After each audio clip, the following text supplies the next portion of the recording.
poursuit avec Rexel, le distributeur de matériel électrique qui débute correctement l'année. 3 séances dans le vert sur 5 et notamment une belle séance mardi dernier, plus 4,41% au SBF 120. Alors déjà, Rexel fait partie de l'indice dont j'ai parlé juste avant. Alors Rexel a connu depuis, là on est sur un graphique qui lui est en quotidien.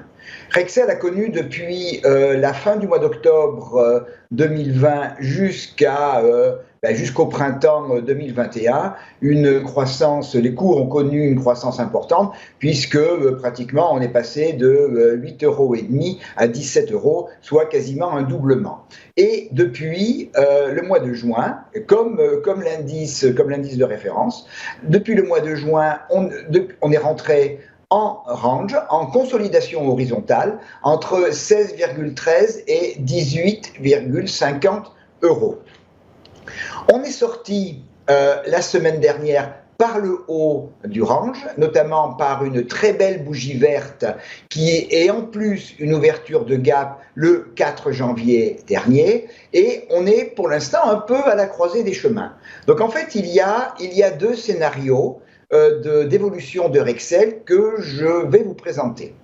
Le premier, et qui est quelque chose d'indispensable pour pouvoir espérer aller plus haut, c'est qu'il faut maintenant franchir la résistance que l'on vient de créer à 19,03 €.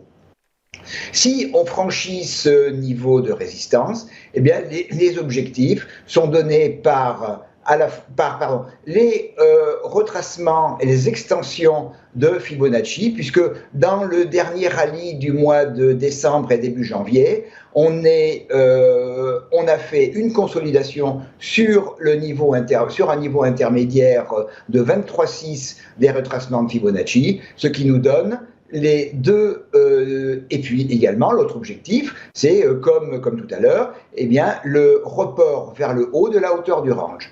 Et on a donc comme premier objectif, en cas de franchissement de 19,03, on a 19,63 et 20,88, et on voit que le 20,88, qui est la hauteur de report du range, est absolument au niveau de l'extension de Fibonacci de 1,61.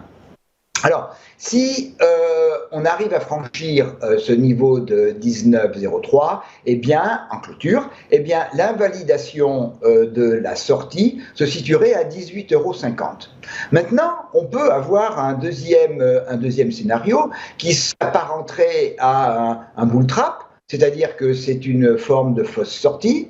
On n'arriverait pas à franchir 19,03, et qui plus est, si on revenait à l'intérieur du range, c'est-à-dire que si on recassait 18,50 et surtout si on cassait 17,81, eh bien le scénario haussier serait invalidé et la vision de bull trap, elle par contre, serait validée.